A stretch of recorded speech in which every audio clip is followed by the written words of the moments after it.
নমস্কার, তোমাদের সকলকে স্বাগত জানাই এসএসটিএ ক্লাসেস অনলাইনে। রেশিও অ্যান্ড প্রপোর্শনের ক্ষেত্রে আমরা বেশ কয়েকটা টপিকের বা বেশ কয়েকটা টাইপের অঙ্ক শিখেছিলাম। রেশিও প্রপোর্শন অনেকটা বড় টপিক হওয়ার কারণে এখানে কিন্তু আরও অনেক অঙ্ক তোমাদেরকে প্র্যাকটিস করানো হবে। তো আজকে সেই এবং অবশ্যই প্রত্যেকটা অঙ্ক কিন্তু তোমাদের একটা টাইপ শেখাবে। আর সেই ধরনের আমি যত রকমের টাইপের কোশ্চেন পরীক্ষাতে আসতে পারে প্রত্যেকটা টাইপ তোমাদেরকে নিয়ে শিখিয়ে দেবো। আশা করছি এর বাইরে পরীক্ষাতে আর কোনো কোশ্চেন থাকবে না, যা পাবে সব এই ধরনের টাইপের মধ্যে থেকে পাবে। শুধু তোমাদের কাজ থাকবে একটাই, যে আমি তোমাদের যে প্র্যাকটিস সেটগুলো দেবো সেগুলোকে ভালো করে প্র্যাকটিস করো, ঠিক আছে? তো ফার্স্ট কোশ্চেন তোমরা দেখে নাও। The ratio of expenditure of A, B and C 16:12:9 and their total income 1530। Okay, next, find the share of B's income if they save 20%, 25% and 40% অবশ্যই respectively for of their income. A B C এর total ইনকামের যে রেশিওটা, খরচের যে রেশিওটা, এক্সপেন্ডিচারের যে রেশিওটা, সেটা হচ্ছে 16, 12 আর 9। তাদের টোটাল ইনকাম, যেটা টোটাল ইনকাম বলেছে সেটা 1530। যদি তারা প্রত্যেকে, অর্থাৎ এ যদি 20% খরচ 16 ইউনিট খরচ করে, তবে সেভ করে 20%, বি 12 ইউনিট খরচ করে সেভ করে 25%, আর সি 9 ইউনিট খরচ করে আর সেভ করে 40% তাদের ইনকামের থেকে। তাহলে আমাকে যেটা বের করতে হবে সেটা হচ্ছে বি এর ইনকাম, যেখানে আমাদের তিনজনের টোটাল ইনকাম দেওয়া আছে কত, 1530। বোঝা গেল তোমাদের? তাহলে অঙ্কটার যে বেসিক যে বাংলায় সেটা আমি বলে দিলাম, ঠিক আছে? এবার আউটসাইড একটা ডিস্টারবেন্সের জন্য আমি কিছুক্ষণের জন্য ভিডিওটা পজ রেখেছিলাম। তো চলে আসি টপিকে। এবার আমরা সরাসরি অঙ্কটা দেখে নেব যে এক্সপেন্ডিচারের যে রেশিওটা আমাদেরকে বলেছে সেটা হচ্ছে এ বি সি এর যে রেশিওটা। প্রথমে আমরা দেখে নেব এক্সপেন্ডিচারের যে রেশিওটা এ, বি অ্যান্ড সি এর, সেটা হচ্ছে 16, 12 আর 9, ঠিক আছে? এখন যেটা বলেছে সেভ অফ এ 20%, আর 20%-এর মানে আমরা জানি কি 1/5, ঠিক আছে? এখন বোঝা যাচ্ছে যে 20%-এর মানে হচ্ছে 1/5। এখন যদি এ ইনকাম করে, মানে ইনকামের ওপরে তো ও সেভটা করে, ও যে ইনকাম করে তার 20% ও সেভ করে। অর্থাৎ যদি ওর ইনকাম হয় 5 ইউনিট, তো ওর সেভিংস যেটা হবে সেটা হচ্ছে 1 ইউনিট। কারণ আমরা জানি যে 5-এর 20% মানে 1, 5-এর 20% মানে 5 যদি আমাদের এদিকে যায় তাহলে 5 গুণ 20% = 1 হবে। অর্থাৎ তাহলে যদি ওর 5 ইউনিট ইনকাম হয় তবে ওর সেভ হবে 1 ইউনিট।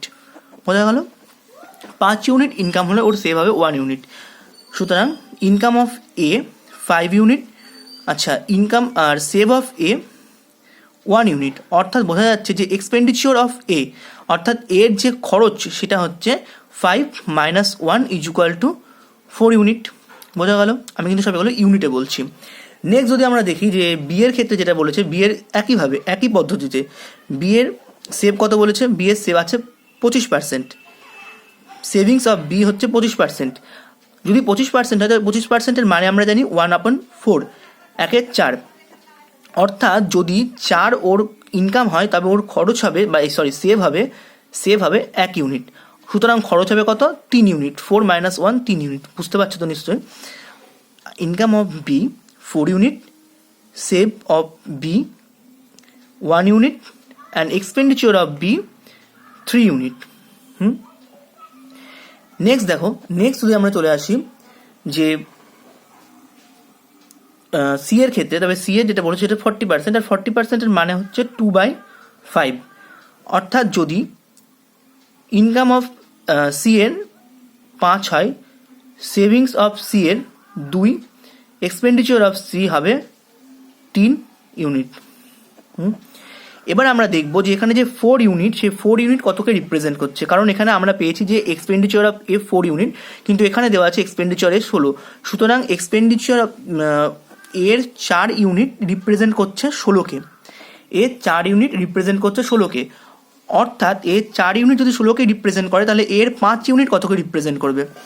5 ইউনিট নিশ্চয়ই 16/4 × 5, 4 4 16, 4 5 20। অর্থাৎ এর যে ইনকাম হবে, অ্যাকচুয়ালি যে ইনকাম হবে সেই ইনকামটা হবে কত, 20 ইউনিট। এর যে ইনকাম হবে সেটা হচ্ছে 20 ইউনিট। বোঝা গেল তো? আমি তুলনা করলাম যে এখানে এর এক্সপেন্ডিচার যেটা 4 ইউনিট, সেই 4 ইউনিট যদি 16কে রিপ্রেজেন্ট করে, তবে এখানে 5 ইউনিট কতকে রিপ্রেজেন্ট করবে? আমরা দেখতে পাচ্ছি যে 5 ইউনিট এখানে রিপ্রেজেন্ট করবে কিন্তু 20কে। বোঝা যাচ্ছে নিশ্চয়ই। তাহলে একইভাবে আমরা দেখব যে বি এর ক্ষেত্রে সেটা কি হয়। বি এর যদি 3 ইউনিট 12কে রিপ্রেজেন্ট করে, 3 ইউনিট 12কে রিপ্রেজেন্ট করে, তবে বি এর ইনকাম মানে ইনকাম 4 ইউনিট কতকে রিপ্রেজেন্ট করবে? 12/3 ইন্টু 4, 3 4 12, 16। অর্থাৎ বি এর যেটা ইনকাম, সেই বি এর ইনকামের যেটা আমি ইউনিট পাবো, ইনকাম অফ বি হচ্ছে আমাদের 16 ইউনিট। একইভাবে যদি সি এর ক্ষেত্রে দেখি, তবে সি এর 3 যেটা 9কে রিপ্রেজেন্ট করছে, তাহলে 5 যেটা ইনকাম সেটা কতকে রিপ্রেজেন্ট করবে? 9/3 ইন্টু 5, অর্থাৎ 15। ঠিক আছে। সুতরাং সি এর ইনকাম যেটা হবে সেটা হচ্ছে আমাদের কত? 15 ইউনিট। সি এর ইনকাম যেটা হচ্ছে সেটা 15 ইউনিট। এখন ব্যাপারটা ভালো করে বোঝার যে আমরা কিন্তু ইনকামের রেশিওটা পেয়ে গেলাম। Income of A, income of B is to income of C, যেটা আমরা পাচ্ছি কত? 20:16:15। অর্থাৎ এখান থেকে আমরা যদি ইনকাম অফ বি বের করতে চাই, তবে তোমরা নিশ্চয়ই জানো যে 3টে যোগফল যেটা আমরা বের করবো, যেটা আমরা চাই সেটা হচ্ছে 16। নিচে 3টে যোগফল লাগবে, 20 যোগ 16 যোগ 15, যেটা যোগ করলে আমরা পাবো 51। আর এখানে আমাদের যেটা একটা ইনকাম দিয়ে দিয়েছে সেটা হচ্ছে 1530। সুতরাং এখানে 1530 ইন্টু হয়ে যাবে। এটাকে যদি আমরা কাটাকুটি করি, তাহলে এখানে আমরা পাবো 30, আর 16 30 মানে 480। অর্থাৎ ইনকাম অফ বি 480 টাকা। বোঝা গেল কীভাবে অঙ্কটা আমি করলাম। ঠিক আছে। এই ধরনের অঙ্ক আমি প্র্যাকটিস সেটে তোমাদেরকে দেবো, তোমরা প্র্যাকটিস করবে অঙ্কগুলো এবং আমাকে কিন্তু রিপ্লাইয়ের মাধ্যমে জানাবে যে তোমাদের কত অ্যান্সার আসছে। ঠিক আছে, সেটা টেলিগ্রামে আমি আপলোড করে দেবো। নেক্সট দেখো, বলছে যে 2366 টাকা ₹2366 is divided among 8 men, 10 women and 10 children। আমি আগেই বলে রাখছি যে এই অঙ্কটা তোমরা পজ করবে বা ব্যাক করে আরও একবার দেখে বুঝে নেবে, তারপরে পরের অঙ্কটাতে আসবে, না তো তোমাদের পরবর্তী ক্ষেত্রে বুঝতে সমস্যা হবে। ঠিক আছে। ₹2366 is divided among 8 men, 10 women and 10 children. Each man get 25% more than each woman. Each woman get 25% more than each child. Find the amount received by each woman.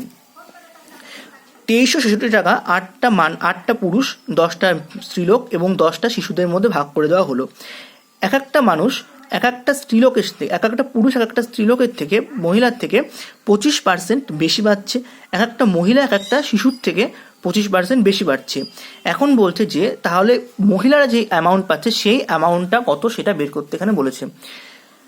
তো এখানে একইভাবে আমরা দেখব যে বলছে যে পুরুষের 25% মানে এক একটা each man get 25% more than each women. ঠিক আছে।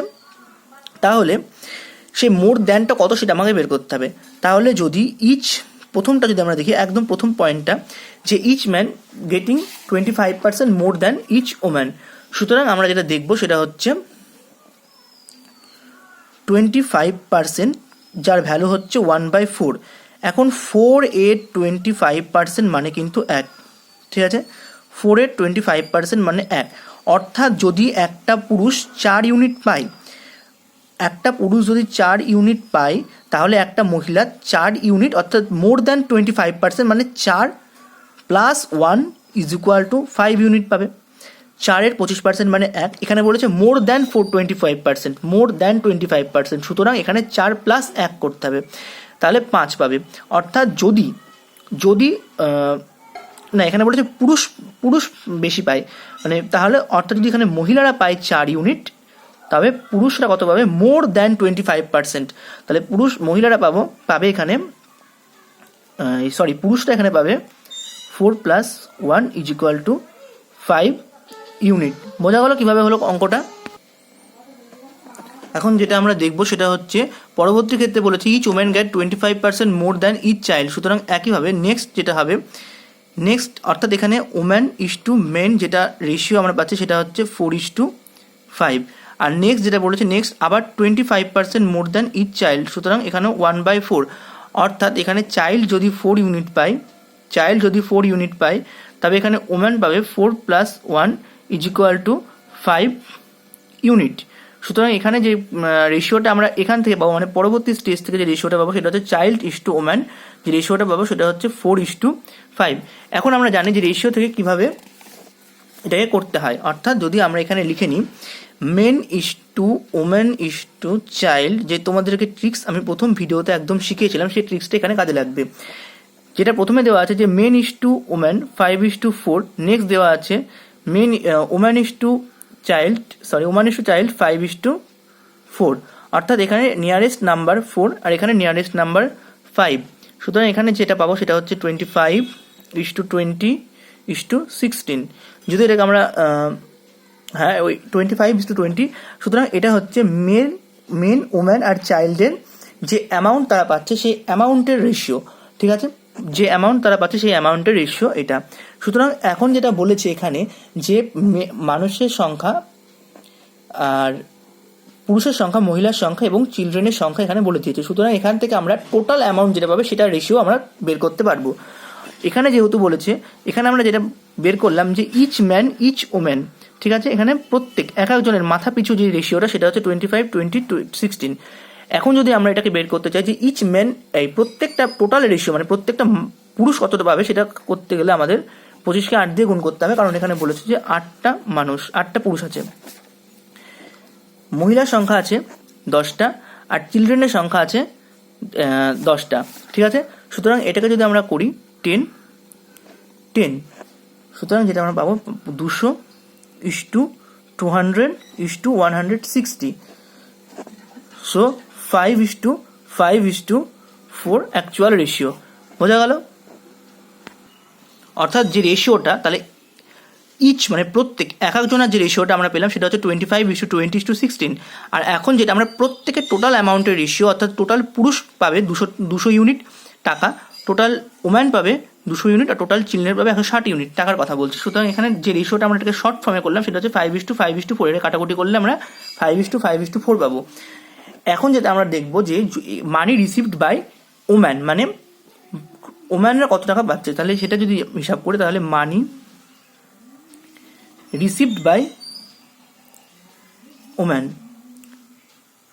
মানি রিসিভড বাই ওম্যান, ঠিক আছে, মানে এটা কিন্তু তোমাদেরকে ইচ ওম্যানের কথা বলছে, মানে অ্যান্সার দিয়েছে ইচ ওম্যান, কিন্তু আমি এখানে যেটা প্রথমে যেটা নির্ণয় করছি সেটা হচ্ছে টোটাল ওম্যান কত টাকা পাচ্ছে, ঠিক আছে। যেহেতু টোটাল ওম্যানের টাকার রেশিও আমরা 5, আর যদি এটাকে মোট করে তাহলে আসবে 14, আর আমাদের এখানে দেওয়া আছে যে টোটাল টাকা যেটা দেওয়া আছে সেটা হচ্ছে 2366। সুতরাং আমরা এখানে 2366 দিয়ে এটাকে গুণ করে নেব, তাহলে আমাদের অ্যান্সার আসবে, তোমরা দেখে নেবে 845 টাকা, ঠিক আছে, কারণ 14 এখানে 169 হয় আর এটাকে গুণ করলে 845 হবে। হ্যাঁ, এবার আমরা যেটা দেখবো সেটা হচ্ছে money received by each woman, total woman দ্বারা রিসিভড হচ্ছে 845 টাকা, তাহলে ইচ ওম্যান দ্বারা যেটা রিসিভড হবে মানি রিসিভড বাই ইচ ওম্যান, যেহেতু নাম্বার অফ ওম্যান 10, সুতরাং 845কে আমরা 10 দিয়ে ভাগ করে নেব, সুতরাং 84.5। ওকে, এটা হচ্ছে money receive by each woman. এখানে আমরা কেন মোট মানি রেশিওটা কেন নির্ণয় করলাম বুঝতে পারলে নিশ্চয়ই। এখানে মোট মানি রেশিও নির্ণয় করলাম এই কারণে, কারণ এখানে মোট টাকার পরিমাণটা দেওয়া আছে। যদি আমরা এখানে মোট মানি রেশিওটা নির্ণয় না করতাম তাহলে এখানে আমরা শুধুমাত্র মহিলারা কত টাকা পাচ্ছে সেটা বের করতে পারতাম না, আর যদি মহিলাদের টোটাল অ্যামাউন্ট বের করতে না পারতাম তাহলে আমরা ইচ ওম্যান কত টাকা পাচ্ছে সেটাও বের করতে পারতাম না। সেই জন্য আমাদের এখানে ফার্স্ট টার্গেট ছিল কি, শুধুমাত্র টাকার ইচ ওম্যানের টাকার রেশিওটা বের করা, তারপর টোটাল ওম্যানের টাকার রেশিওটা বের করা, টোটাল মেন ওম্যান চাইল্ড চিলড্রেনের টাকার রেশিওটা বের করা, এবং তারপরে আমরা যেহেতু এখানে টোটাল মানি দেওয়া আছে তাই সেটা দিয়ে টোটাল ওম্যানের টাকার রেশিও বের করা, অ্যান্ড দেন ইচ ওম্যানের টাকার রেশিওটা বের করা। এবার প্র্যাকটিস করতে করতে তোমরা আশা করি আরও তাড়াতাড়ি করতে পারবে, এবং আমি এই ধরনের আরও অঙ্ক প্র্যাকটিস সেটা তোমাদেরকে দিয়ে দেবো। আজকের জন্য এই পর্যন্তই, যদিও ভিডিওটা একটু বড় হয়ে গেছে। আজকের জন্য এই পর্যন্ত, দেখা হচ্ছে নেক্সট ভিডিওতে আরও নতুন কিছু টাইপের সাথে। ধন্যবাদ।